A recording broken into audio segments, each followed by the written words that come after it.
This is session 3 of the miracles of Jesus. And again, we're looking at 2 healing miracles of Jesus. The first one is that of a man who was paralysed and he was unable to move around.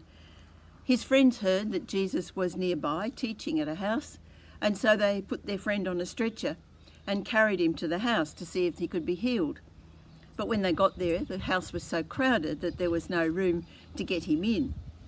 But they weren't put off. Instead, they went up onto the flat roof. They scrabbled away at the earth and stone that would have been the roof covering, and they let their friend down in front of Jesus. They certainly would have got his attention.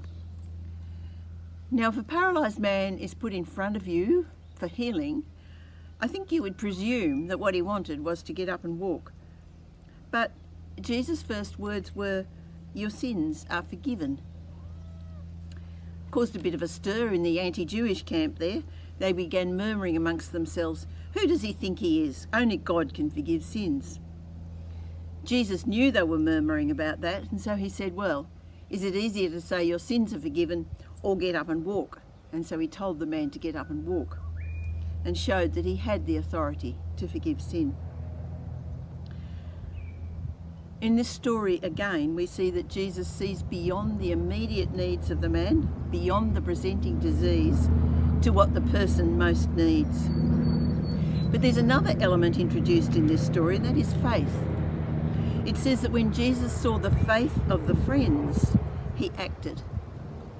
Now, they must have had an absolute belief that Jesus would heal their friend. Otherwise, why would they go to such lengths to get him to Jesus? Where faith is strong, amazing things can happen. The second story is of a synagogue leader. His little daughter was very ill, and he came to Jesus and said, "Would you come and lay your hands on my daughter? She's very ill." And Jesus was about to go when he was waylaid a little bit by the woman who had the bleeding and touched the hem of his garment. But then when that was done, he was about to set off when messengers came to tell the man that his daughter had died. It was too late, and tell the teacher not to bother.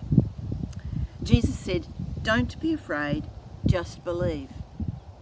And so Jesus went with the Father, and he took 3 of his disciples, Peter, James and John. They got to the house, and the official mourners were already in there wailing. That was the custom of the time. And Jesus said to them, "What are you carrying on about? She's not dead." And they just laughed at him. So he put them out of the house, and he took just the father and mother and Peter, James and John. And he went in and prayed for the child, and she got up, to the astonishment of all. So why did Jesus put the mourners out of the house? Because they did not believe. Their lack of faith would have been a hindrance to the miracle that was about to occur. Jesus knew the Father had faith, otherwise why would he have come and asked? He chose 3 of the disciples, Peter, James and John. Now, we don't know whether he chose them because he thought they had a stronger faith than the others. We just don't know, but it's interesting that he just chose 3 of them. What we do know is that faith plays a huge part in enabling the power of God to be demonstrated.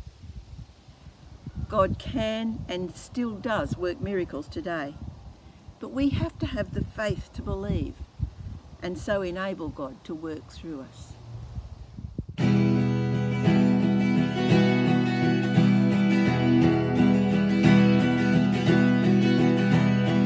All night your name in the darkness, watch as your glory unfolds.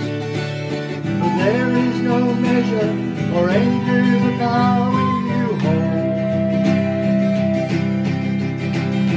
Justice and truth are your virtues, with many to gospel our words. No man contains the splendor of all